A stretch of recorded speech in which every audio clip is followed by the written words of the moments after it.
வார்னால இப்ப சிலிண்டர் தட்டுப்பாடு ஏற்பட்டிருக்கு. சிலிண்டர்னால கடைலாம் மூடுறாங்க, ஹோட்டல்லாம் மூடுறாங்க. அப்படின்னா பிஜில சோறு இருக்குமான்னு தெரியல. இதை சாக்கா வச்சு நமக்கு ஒர்க் ஃப்ரம் ஹோம் கொடுப்பாங்களா? ஒர்க் ஃப்ரம் ஹோம் வாங்கிட்டு வீட்டுல வந்தாலும் வீட்டுல சிலிண்டர் இருக்குமா? வீட்டுல சிலிண்டர் இருந்தாலும் இப்ப புக்கிங் ஆக மாட்டேங்குது வேற சொல்றாங்க. இது இல்லாம இன்டர்நெட் கனெக்ஷன் பாதிக்கப்படுன்றாங்க. இன்டர்நெட் கனெக்ஷன் பாதிக்கப்படுது அப்படின்னா நான் எப்படி ஒர்க் ஃப்ரம் ஹோம் பண்ண முடியும்? அது இல்லாம இப்ப எல்லாருமே எலக்ட்ரிசிட்டிக்கு மாறி எலக்ட்ரிக் ஸ்கூட்டி, எலக்ட்ரிக் அடுப்பு அப்படி மாறினாலும் கரண்ட் பில்லு எல்லாமே விலை ஏறிடும். அப்ப பவர் கட் அதிகமாகும். ஏன்னா தேவையான சப்ளை கொடுக்க முடியாது.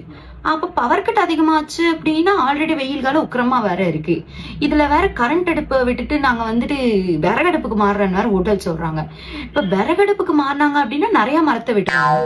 மரத்தை நிறைய வெட்டினாங்க அப்படின்னா ஆல்ரெடி தண்ணி வத்திட்டு இருக்கு. அப்புறம் எப்படி மழை எல்லாம் பெய்யும்? அப்புறம் எப்படி இதாகும்?